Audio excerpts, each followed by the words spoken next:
So in this video I would like to share with you a piece of music that I wrote back in the 80s.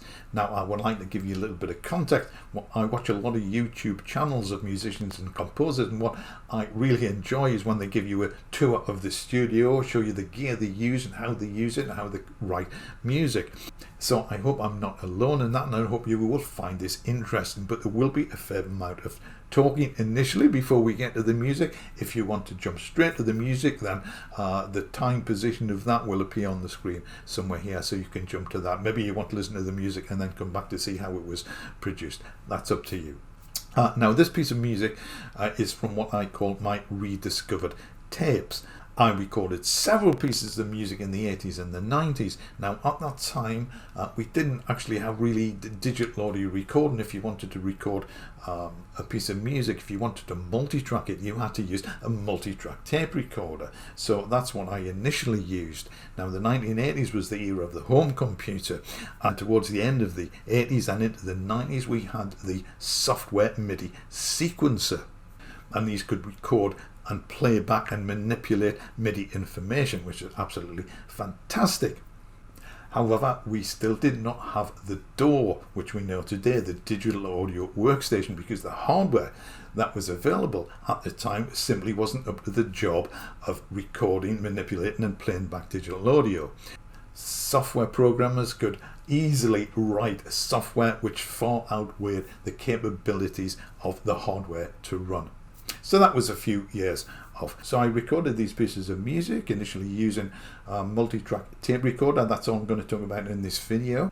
But storing these pieces on tape was really the only way to preserve them. And as we know, tape will deteriorate over time. So moving on a few years, we had the DAT, the digital audio tape, and you could record audio to the tape and preserve it perfectly. Now, as you probably know, and you certainly will know if you have used audio tape, if you create a copy of that audio tape and then a copy of that and a copy of that and a copy of that, then the quality of the sound deteriorates. This is analog recording at its best. If you make a digital copy of a copy of a copy of a copy, it is exactly the same. So back in the day when we were using audio tape, there was a desire to preserve the audio quality. I'll get into that in a second. So when DATs became available, I recorded the multi-track tape recordings to DAT to preserve them for posterity. Now, just on a side note here, I'm not particularly a hoarder. I get gear. If I don't use it, then I'll get rid of it. And when CD recorders became a thing, then I found that really the DAT tape was no longer necessary. I don't know if there's still a thing now or not. So I had all these tapes and a DAT recorder, and I sold the DAT recorder. Now I suspect this was my timeline. This was 30 odd years ago, so my recollection of all this is a little bit hazy, but I think I probably sold the DAT recorder before I got a CD recorder, which was pretty dumb. But then no one has accused me of being clever. So I had these recordings and no means to play them back. However, I found a guy in a forum and I said, does anyone have a DAT machine still? And would they be prepared to copy these tapes onto CD? And I said, you can keep the tapes because they're no good to me. So a guy very kindly said, yes, I'll do that for you. And he did. And he even sent the tapes back, which I have now since got rid of because I have the CD recordings. That's the story. So I call these my rediscovered tapes. Now, back in the 70s, I listened to all sorts of music. I particularly liked electronic music from groups such as Tangerine Dream, Edgar Froese, Vangelis, of course, Jean-Michel Jarre, Kraftwerk. Now, back in the 70s, I was actually a gigging musician playing keyboards. And I was fascinated by synthesizer. Now, they were quite expensive at the time. Dr. Robert Moog made his Moog modular system back in the 60s, I think. In the 1970s, the mid-1970s, Roland released a modular system called the System 700. Now, this does not seem to be very well known. I read somewhere on the web, I tried to do a little bit of research about this, and one source said only around 40 systems were made. So that's quite possibly why it is fallen beneath the radar. But I met a guy who had a Roland 700 system, and I went round to his house, and it filled a complete wall of his living room. It was mind-boggling. It was just, back then, it was fantastic. Even now, the system would be fantastic. So, trying to do a little bit more research recently about this, in 2018, a UK company had one for sale, which they had bought, or someone had bought it from the original owner in Japan. It arrived from the UK. They had an engineer looking at it to replace a few bits and pieces, clean all the pots and slides and so on. And this was selling for £70,000. So the modular was beyond my reach. The System 700 certainly was. I would have really liked an ARP 2600 back in the day. I couldn't afford one of those either, but what I could just about afford was the Roland System 100M. Behringer has created 100M clones, so you can recreate a Roland 100M system in Eurorack format if you so wish. Now, back in the 70s and 80s, Eurorack hadn't been invented or developed or proposed as a standard. So Roland with the 100M system produced a rack-based system. This rack was a base, and they had two versions. They had a 3-rack unit and a 5-rack unit. A 3-rack unit could take 3 100M modules. A 5-rack unit could obviously take 5. After a little bit of consultation, it was decided that the 5-rack unit could probably power 6 units, because the units got the power from the base rack. So I got a 5-rack unit with 6 modules in it. Now, as computers hadn't been invented, the internet certainly hadn't been invented, YouTube wasn't even a glint in someone's eye. So I did not take any videos or even any photos of my system. However, there are still a lot of people with Roland 100M systems, and I can show you a few pictures to show you the sort of system that I had. Now, as well as the 100M system, I also bought a Roland Space Echo. Now, there were a couple of versions of the Space Echo. There was the SE201, which is the standard version, and there was the SE501, which had additional features. So I got the 501, and this was a fantastic tape unit. You could obviously get delays with it. You could get sort of reverb effect with it. You could get a chorus effect and so on. Again, all this was analog. We didn't have any digital equipment back then.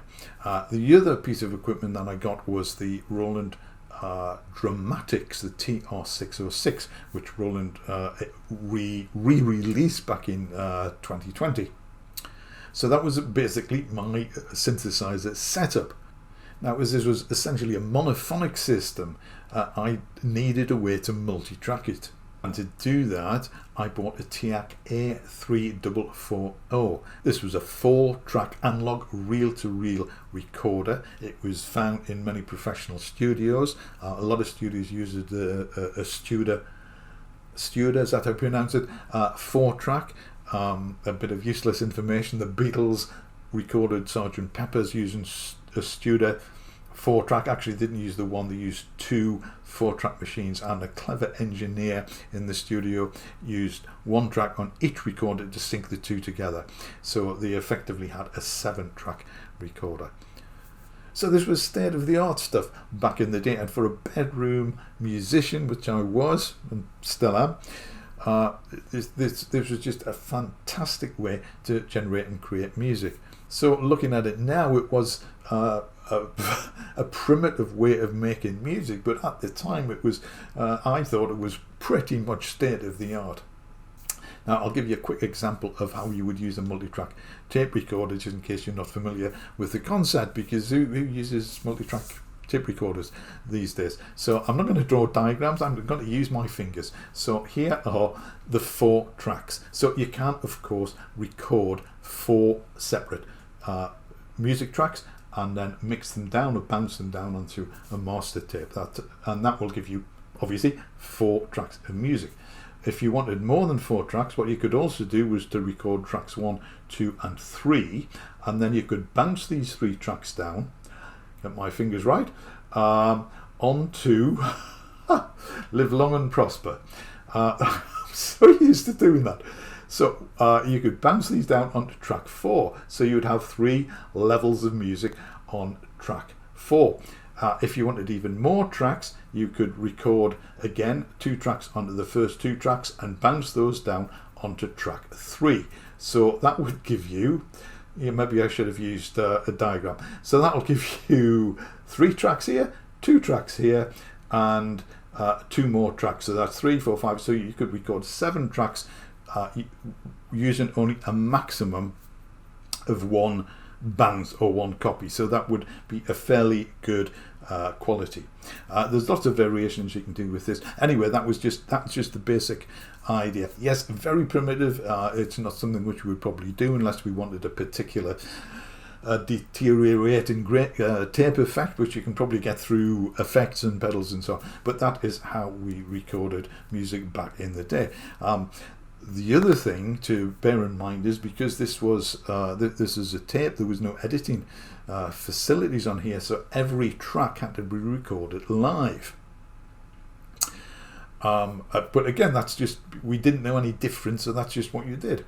Now, before multitrack tape recorders became a thing, if you could imagine, the only way to make a recording was to go into a studio and record the thing live. So being able to multi-track it, to do more than 1 take. If you had a backing track, you could do more than 1 take for the vocals or the lead line.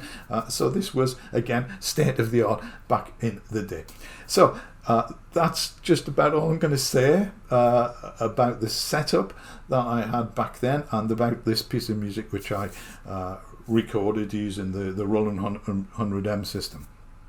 And a multi-track analog tape recorder. There are a couple of other things I'd like to say before we get into the music. The first is there is a piano vamp on the track. This wasn't produced by the System 100M. It was actually played on an Elka Orla organ. Now, I was a gigging musician at the time, and I tended to play the organ in clubs.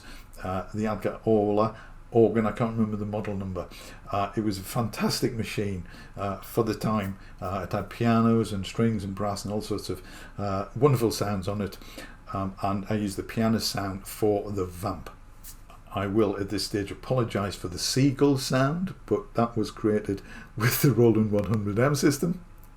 Now, the other thing which you might find interesting, particularly if you are into sound design, now this piece is called Floe, and it was, I suppose, inspired by glaciers breaking up and the sound of ice cracking and so on. And throughout the piece, and certainly at the beginning, there is a sound of what I think is ice breaking up and ice cracking. And this wasn't actually a recording of ice cracking. I used something to create this sound. Now, I'm just going to leave that there. In a future video I will explain what I use, but I just thought if you're interested in sound design, you might like to listen to this and think how or what was used to create this sound. Now, bearing in mind that we didn't have samplers back in the day, so it was pretty much an organic sound which I created and recorded. I will say no more than that. If you want to play the game, that's great, but I'll reveal what it was in a future video. So anyway, I hope you found this interesting, and thank you very much for staying with me this far. This is the first piece of music which I'm going to put on this channel from my Rediscovered tapes. It's called Floe. I put some video pictures to go with it, which I hope increases your enjoyment. But if you want to leave any comments, click the subscribe button, go on. Then that would be appreciated. So thank you again for watching, and I will see you in the next video.